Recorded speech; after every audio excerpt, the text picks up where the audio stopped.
Welcome students. जैसा कि आप देख पा रहे हैं, आज हम आपको चैप्टर 9 ये हिस्ट्री है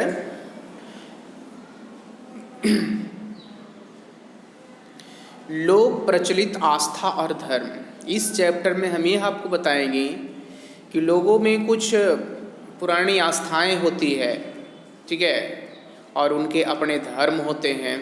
तो इस चैप्टर में सिर्फ यही बताया जाएगा कि लोक प्रचलित आस्था क्या क्या है और उनके धर्म क्या हैं, उनका विकास कैसे हुआ है। ये सभी टॉपिक्स पे यहाँ पर डिस्कशन किया जाएगा, ठीक है। तो चलते हैं आज हम अपने टॉपिक्स पे। तो हमारे पास जो फर्स्ट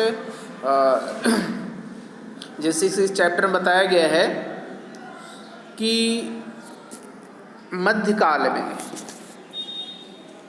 मध्यकाल में जनजातीय समुदाय या समाज के लोगों ने सुसंगठित प्रशासनिक व्यवस्था के अंतर्गत रहना शुरू कर दिया था। यानी यहाँ पर बताया गया है कि जो मध्यकाल जो रहा था, वहाँ की जनजातीय समाज जो थी, वो जनजातीय समाज जो है वह एक संगठन में और प्रशासनिक व्यवस्था भी उन्हें अच्छी तरह समझ में आ गई थी उस समय, और इस तरह से रहना शुरू कर दिया था। अब खानाबदोश का समुदाय भी सभ्य समाज में परिवर्तित होने लगा था। ऐसे यहाँ पर बताया गया कि जो खानाबदोश थे, जो घूमते फिरते रहते थे खाने की तलाश में, भोजन की तलाश में, ठीक है, वो समुदाय जो थे एक सभ्य अच्छे जीवन जीने लग चुके थे। इसके अतिरिक्त इस काल में हिंदुओं और मुसलमानों के बीच घनिष्ठता बढ़ने लगी, और इस काल में मध्यकाल में बताया जाता है कि हिंदू और मुसलमानों के बीच जो थे प्रेम संबंध, घनिष्ठता एक दूसरे से बढ़ने लगे। आपसी समझ और सहनशीलता के फलस्वरूप दो महान धार्मिक आंदोलन की शुरुआत हुई, और उसी समय मध्यकाल में बताया जाता है कि उस समय जो है आपसी सहनशीलता यानी आपसी सद्भावना के फलस्वरूप दो महान धार्मिक आंदोलन की शुरुआत हुई। सूफी आंदोलन मुसलमानों के बीच शुरू हुआ। सूफी आंदोलन जो हुआ था मुसलमानों के बीच हुआ, और हिंदुओं के बीच भक्ति आंदोलन की शुरुआत हुई थी, ठीक है, भक्ति आंदोलन। इसीलिए कहा गया था दो आंदोलन की शुरुआत हुई थी। तो पहले यहाँ पर जो टॉपिक्स आपको दिख रहा है वह है इस्लाम। क्या दिख रहा है? इस्लाम। यानी इस्लाम मतलब यहाँ मुस्लिम धर्म की बात की जाएगी, ठीक है। तो जैसा कि आप देख पा रहे हैं, इस्लाम शब्द का अर्थ अल्लाह। देखो यहाँ पर इसका अर्थ बता दिया गया है कि इस्लाम जो शब्द बना है और उसका अर्थ है अल्लाह, ठीक है। अल्लाह यानी ईश्वर, हम लोग भी ईश्वर कहते हैं। तो ईश्वर की इच्छा के प्रति पूर्ण समर्पण, यानी यहाँ बता दिया गया है कि इस्लाम में बताया गया है कि अल्लाह के प्रति पूर्ण रूप से समर्पण है, अपने आप को इस तरह से समर्पण कर देना है, भक्ति भावना में पूरी तरह से लिप्त रहना है, ठीक है। इस धर्म ने इस आस्था का प्रचार किया कि ईश्वर केवल एक है और वह अल्लाह, ठीक है। यहाँ पर उसने बताया कि ईश्वर सिर्फ एक है और वह क्या है? वह अल्लाह है। इस्लाम में ऐसी बातें आती है। इस नए धर्म के संस्थापक पैगंबर मोहम्मद थे, और इस्लाम धर्म के जो संस्थापक कहे जाते हैं वह कहलाते हैं पैगंबर मोहम्मद। ये बहुत ही महत्वपूर्ण है, ठीक है, इसे याद रखिएगा। भारत में इस्लाम धर्म का प्रसार अरब के लोगों ने किया। कहा जाता है कि भारत में जो इस्लाम धर्म का प्रचार हुआ था वह कहाँ से आया था? उसका प्रसार अरब के लोगों ने किया था। 8वीं शताब्दी के आरंभ में मोहम्मद बिन कासिम के नेतृत्व में अरब के लोगों ने भारतीय प्रदेशों सिंध और मुल्तान पर कब्जा कर लिया। 1000 ईस्वी में हुए तुर्की आक्रमण ने तो स्थिति पूरी तरह से बदल दी। तुर्क अपने साथ भारत में इस्लाम धर्म, ईरानी संस्कृति तथा ईरानी और यूनानी स्थापत्य शैली लेकर आए थे। ऐसा यहाँ पर बताया गया है कि लगभग 1000 ईस्वी में हुए तुर्की आक्रमण, ठीक है, भारत में 1000 ईस्वी में जो आक्रमण हुए थे वह तुर्किस्तान यानी तुर्की आक्रमण ने तो भारत की जो है यहाँ की संस्कृति ही को बदल दी। तुर्क अपने सब भारत में इस्लाम धर्म, ईरानी संस्कृति और ईरानी और यूनानी स्थापित शैली लेकर भी आए थे। अब यहाँ पर बात करेंगे जो आप टॉपिक्स यहाँ देख रहे हैं, ठीक है, इस टॉपिक इस्लाम धर्म की मूलभूत शिक्षाएं। जो इस्लाम धर्म जो थी, जो मुस्लिम धर्म थी, उसकी मूलभूत यानी बेसिक शिक्षाएं क्या थी, ठीक है। तो इसके लिए कुछ पॉइंट्स दिए गए हैं कि उनकी मूलभूत शिक्षाएं कौन कौन सी थी। तो जैसा आप देख पा रहे हैं यहाँ, पहला है ईश्वर, अल्लाह केवल एक है जो अधिक दयालु और शक्तिमान है। हजरत मोहम्मद उसके पैगंबर हैं, ऐसा पहला इस शिक्षाएं में बताया गया है इस्लाम धर्म में कि ईश्वर केवल एक है और बहुत ही दयालु और शक्तिमान है और हजरत मोहम्मद इसके पैगंबर हैं। दूसरे पॉइंट में बताया गया है कि इस्लाम के अनुयायियों को दिन में 5 बार ईश्वर की प्रार्थना करनी चाहिए। इस्लाम में जो बताई गई है कि इस्लाम के अनुयायी जो इस्लाम धर्म को मानने वाले हैं, उनके जो सदस्य हैं, ठीक है, उनको दिन में 5 बार ईश्वर की प्रार्थना करनी चाहिए। कितनी बार? 5 बार करनी चाहिए। इसे नमाज अदा करना कहते हैं। जो आज हम लोग देखते हैं ना, मस्जिद में लोग नमाज करते हैं, ठीक है, उसी के बारे में यहाँ बता दिया गया है। थर्ड पॉइंट है, देख पा रहे हैं यहाँ, थर्ड पॉइंट बताया गया है दान और खैरात देना जो जकात कहलाता है। यानी यहाँ पर तीसरे पॉइंट बताया दान और खैरात। दान मतलब बांटना, खैरात मतलब भी वही होता है बांटना, ठीक है। तो दान और खैरात देना जो जगात कहलाता है। चौथा में बताया गया है कि रमज़ान के महीनों में उपवास या रोज़ा रखना, यानी रमज़ान के जो महीने आते हैं, ठीक है, वो अपना उनका एक फेस्टिवल है, ठीक है, तो उनमें वो जो है उपवास रखें और इस तरह से। पाँचवें बताया गया है कि मक्का की तीर्थ यात्रा या हज करना, मक्का की तीर्थ यात्रा करना उन्हें बहुत अच्छा माना गया है, ठीक है, शुभ माना गया है। मुसलमानों के लिए शरीयत यानी मुस्लिम विद्वानों द्वारा निर्मित धार्मिक कानून। देखो, शरीयत का मतलब होता है जो मुस्लिम धर्म में जो अच्छे पढ़े लिखे विद्वान होते हैं, जो धार्मिक कानून बनाते हैं, उन्हें शरीयत कहा जाता है। तो मुसलमानों के लिए शरीयत का पालन करना भी आवश्यक है, ऐसा बताया गया है। अब इस्लाम का प्रभाव भारत में क्या पड़ा, इसके बारे में हम अब बताएंगे कि इस्लाम का प्रभाव क्या प्रभाव रहा हमारे इस देश में उनका। तो भारत पर आक्रमण के दौरान तुर्की को स्थानीय शासकों और स्थानीय लोगों द्वारा कड़े प्रतिरोध का सामना करना पड़ा। भारत पर जो आक्रमण हुआ तुर्की के द्वारा, तो उसके द्वारा है यहाँ पर जो भारतीय लोग थे, जो स्थानीय लोग थे, स्थानीय शासक करने वाले थे, तो उन लोगों ने उसका विरोध भी किया। उन्होंने समृद्ध मंदिरों द्वारा नगरों पर हमला किया और लूटा। उन्होंने जो है यहाँ के भारत में जो मंदिर वगैरह थे उनका उसने हनन किया, यहाँ की बहुत सारे संपत्ति को भी लूटा था। दिल्ली सल्तनत ने भारत में मुस्लिम सत्तों को मजबूत बनाया। हिंदू और मुस्लिम समुदाय के बीच अंतर्विवाह और मिलकर खाने पर अनेक प्रतिबंध थे, किंतु मुसलमान और हिंदू आपस में खूब मिलते जुलते थे और अपनी परस्पर भिन्न संस्कृतियों का आदान प्रदान करते थे। मुसलमान शासकों द्वारा किए जाने वाले आक्रमणों का ऊंची जाति की हिंदू महिलाओं की स्थिति पर सर्वाधिक प्रतिकूल प्रभाव पड़ा।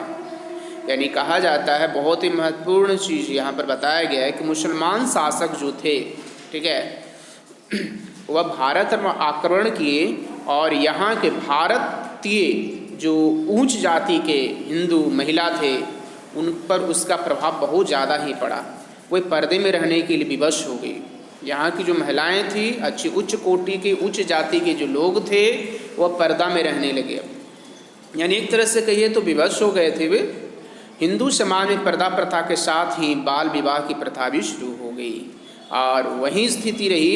आक्रमणकारियों के कारण हमारे देश में, हमारे भारत में लोग पर्दे में रहना मजबूर हो गए और हिंदू समाज में पर्दा प्रथा के साथ साथ बाल विवाह प्रथा भी शुरू हो गई। बाल विवाह मतलब क्या होता है? बहुत छोटे उम्र में ही बच्चों को शादी कर देना। ठीक है।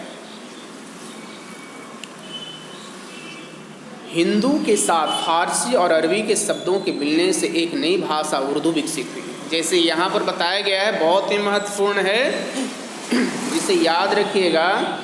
जैसे उर्दू भाषा का विकास कैसे हुआ, तो यहाँ पर बता दिया गया है हिंदी के साथ फारसी और अरबी शब्दों के मिलने से एक नई भाषा बना और उसे उर्दू कहा गया। अब यहाँ पर कुछ आंदोलन, जैसे फर्स्ट में हमने चैप्टर का स्टार्ट में बताया था कि कुछ यहाँ पर आंदोलन हुए थे। ठीक है। तो पहला क्या है, सूफी आंदोलन। सूफी आंदोलन मुसलमानों के द्वारा चलाया गया एक आंदोलन थी। ठीक है। तो आप देख पा रहे हैं सूफी आंदोलन है यहाँ। सूफी आंदोलन, सूफी लोग मुस्लिम संत और रहस्यवादी थे। वे मूलतः फारस यानी ईरान के रहने वाले थे। ठीक है। सूफी जो लोग थे वह रहस्यवादी थे और वह जो है फारस यानी ईरान के रहने वाले थे। सूफी शब्द फारसी के शब्द सूफ से बना है, जिसका अर्थ है ऊन। देखो ये भी एग्जाम में आ सकता है। ठीक है, कि सूफी शब्द जो है फारस के एक शब्द सूफ से बना है, जिसका अर्थ होता है ऊन। सूफी संत फारस में मोटे ऊन से बने शॉल ओढ़ते थे। ठीक है, ऐसा बताया गया है। ऊन पर ईसाई, हिंदू और बौद्ध धर्मों सहित विभिन्न धर्मों का प्रभाव था। वे 12 वर्गों या सिलसिलों में बटे हुए थे, जिनमें से 2 सिलसिले भारत में काफ़ी लोकप्रिय हुए। पहला है चिश्ती सिलसिला। पहला क्या आ रही है, चिश्ती सिलसिला। तो हजरत ख्वाजा मुइनुद्दीन चिश्ती भारत में सबसे अधिक प्रसिद्ध सूफी संत थे, जिन्होंने चिश्ती सिलसिला की संस्थापना की। देखो ये भी क्वेश्चन आ सकता है एग्जाम में कि भाई चिश्ती सिलसिला की स्थापना कौन किए थे। ठीक है, तो यहाँ पर आप उसका आंसर बता सकते हैं। वे 1192 ईस्वी में भारत आए और अजमेर में बस गए थे, जो बाद में उनके क्रियाकलापों का केंद्र बन गया। उनकी मृत्यु के बाद उनके अनुयायियों ने अजमेर में हर वर्ष उर्स मनाना शुरू कर दिया। अजमेर स्थित उनके दरगाह पर भारत और विदेशियों से हर वर्ष हजारों लोग आते हैं। इस सिलसिला के अन्य सूफी संत थे ख्वाजा निजामुद्दीन औलिया, जिनकी दरगाह दिल्ली में है। नंबर 2 कुतुबुद्दीन बख्तियार काकी, जिनकी दरगाह दिल्ली में कुतुब मीनार के निकट है। तीसरा सिकरी के शेख सलीम चिश्ती और चौथा मुल्तान के बाबा फरीद। नेक्स्ट जो आ रहे हैं आपके पास टॉपिक्स है,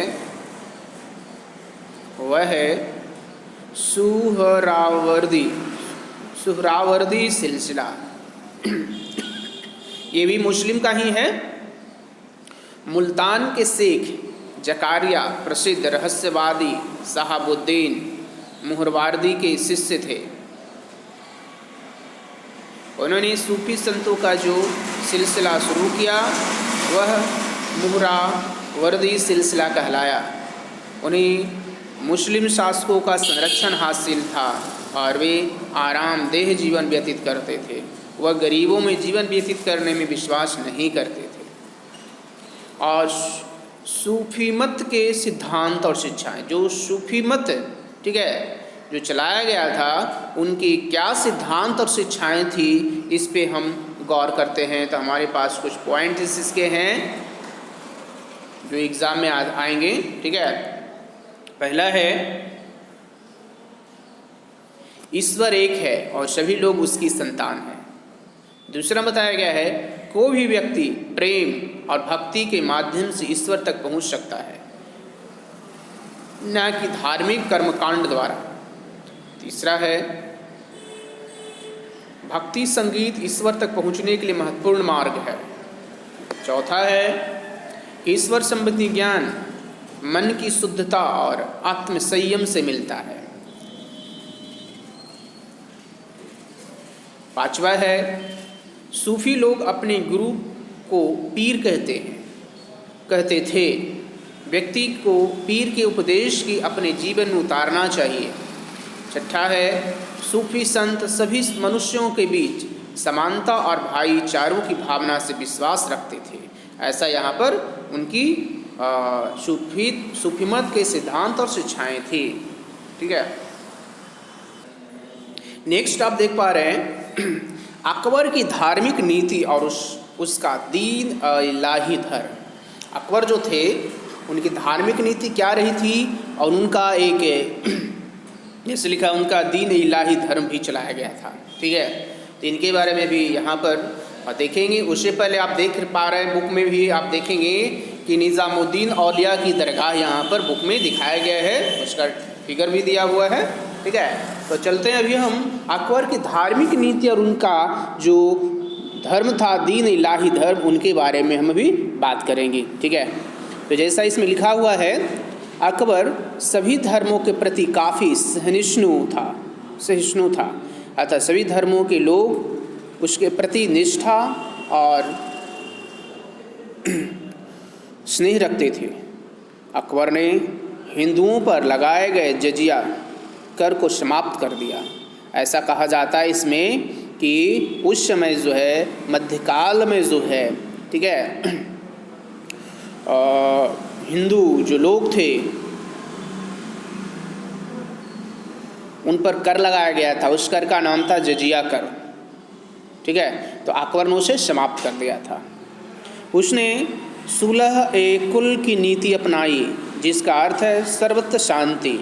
ठीक है, ये भी महत्वपूर्ण प्रश्न है कि सुलह ए कुल का क्या अर्थ होता है। ठीक है, तो इसका अर्थ यही होता है सर्वत्र शांति, यानी हर जगह क्या होनी चाहिए, शांति होना चाहिए। उसने 1582 ईस्वी में अपना एक नया धर्म दीन इलाही शुरू किया था। किसने शुरू किया था, तो अकबर ने शुरू किया था। उसने सभी धर्मों की अच्छी बातें शामिल की गई। इस धर्म को शुरू करने के पीछे उसका मकसद अपने साम्राज्य में सांस्कृतिक और राजनीतिक एकता स्थापित करना था, किंतु काफ़ी कम लोगों ने ही इस नए धर्म को स्वीकार किया। यह एक रोचक बात है कि अकबर द्वारा जारी किए गए एक सिक्कों पर धनुष बाण लिए हुए राम और उसके पीछे चल रही सीता का चित्र बना हुआ है। इस चित्र के ऊपर देवनागरी लिपि में राम सिया लिखा हुआ है। देखो, मुस्लिम होते हुए भी, ठीक है, मुस्लिम होते हुए भी अकबर ने जो है बहुत अच्छा काम किया, हिंदू और मुस्लिम को मिलाने का काम किया। इसीलिए तो उसने दीन इलाही धर्म की स्थापना की थी। लेकिन बहुत लोगों ने इस धर्म को नहीं माना था, लेकिन बहुत लोगों ने इसका माना भी था। यहाँ पर एक और आश्चर्य की बात की गई है कि अकबर ने एक सिक्का जारी किया था। उस सिक्के पर जो है धनुष बाण लिए हुए राम और उसके पीछे सीता चलती हुई दिख रही थी, जैसा कि इस बुक में भी सिक्कों पर दिखाया गया। और उसके ऊपर देवनागरी लिपि में राम सिया लिखा हुआ है, जो कि एक बहुत बड़ी ये एकता का प्रतीक दिया था। ठीक है, अब हम चलते हैं भक्ति आंदोलन। भक्ति आंदोलन की बात करते हैं तो भक्ति आंदोलन ये हिंदू धर्म के लिए है। हिंदू धर्म में ऐसा भक्ति आंदोलन की बातें की गई है, यहाँ आप देख पा रहे हैं। तो भक्ति शब्द का अर्थ है ईश्वर की पूजा और उपासना। भक्ति जो शब्द का अर्थ यहाँ पर बताया गया है, उसका एक ही अर्थ है ईश्वर की पूजा और उपासना करना।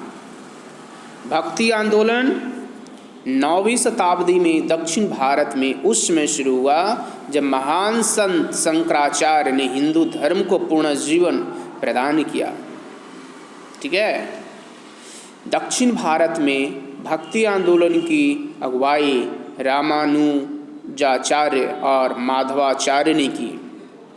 भक्ति संप्रदाय के कुछ प्रमुख संतों में रामानंद, कबीर, गुरु नानक, संत तुकाराम, संत रविदास, चैतन्य महाप्रभु और मीराबाई आदि के नाम उल्लेखनीय है। ठीक है, यहाँ पर नेक्स्ट जो टॉपिक्स है भक्ति आंदोलन के प्रमुख विशेषताएं और सिद्धांत। जो भक्ति आंदोलन शुरू हुआ उनकी विशेषताएं क्या थी और उनका सिद्धांत क्या था, जो कि बहुत ही महत्वपूर्ण है। इसे याद रखिएगा कि भक्ति आंदोलन का प्रमुख विशेषता और उसके सिद्धांत क्या क्या थी। ठीक है, यहाँ पर कुछ पॉइंट्स के रूप में आपको दिया गया है। तो फर्स्ट पॉइंट बताया गया है, भक्ति काल के संतों ने बताया कि ईश्वर एक है। भक्ति काल के जितने भी संत रहे थे, जैसे भी हमने जस्ट बताया आपको, ठीक है, जैसे रामानंद हो गए, कबीर हो गए, गुरु नानक जी हो गए, संत तुकाराम हो गए, यानी जितने भी यहाँ बातें आ रही है उन सभी ने एक ही चीज़ बताया था कि ईश्वर एक है, यानी भगवान एक है। ठीक है, दूसरा पॉइंट बताया गया है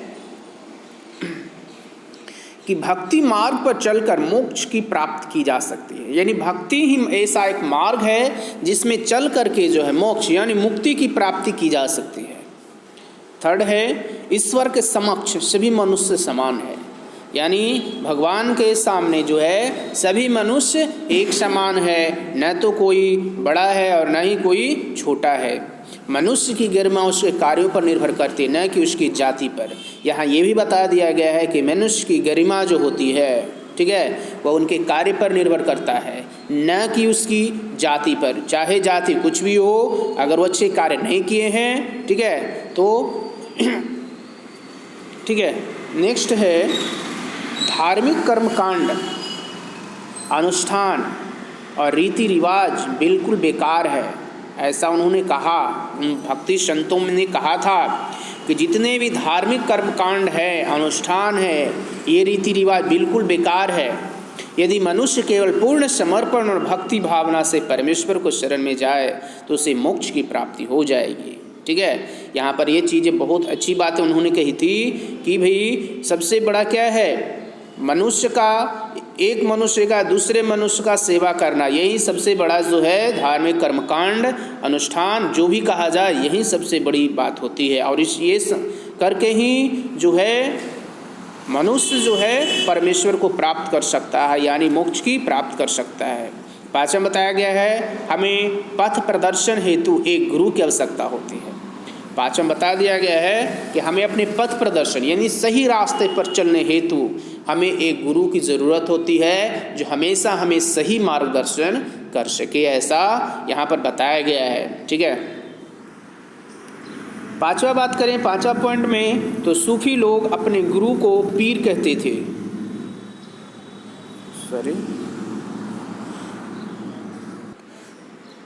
तो जैसा हमने बताया कि सही मार्गदर्शन के लिए गुरु का होना एक बहुत ज़रूरी बात होती है।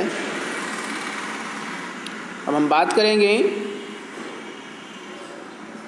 नेक्स्ट टॉपिक, जैसा कि आप देख पा रहे हैं, दक्षिण भारत में भक्ति आंदोलन, अलवार और नैयार।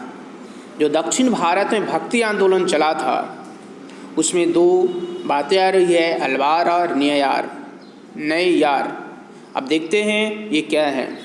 तो जैसे इसमें बताया गया है, शंकराचार्य ने उपनिषद के दर्शन अद्वैत सिद्धांत पर बल दिया। अद्वैत का अर्थ है ईश्वर यानी ब्रह्म की परम सत्य है, वह निर्गुण और निराकार है।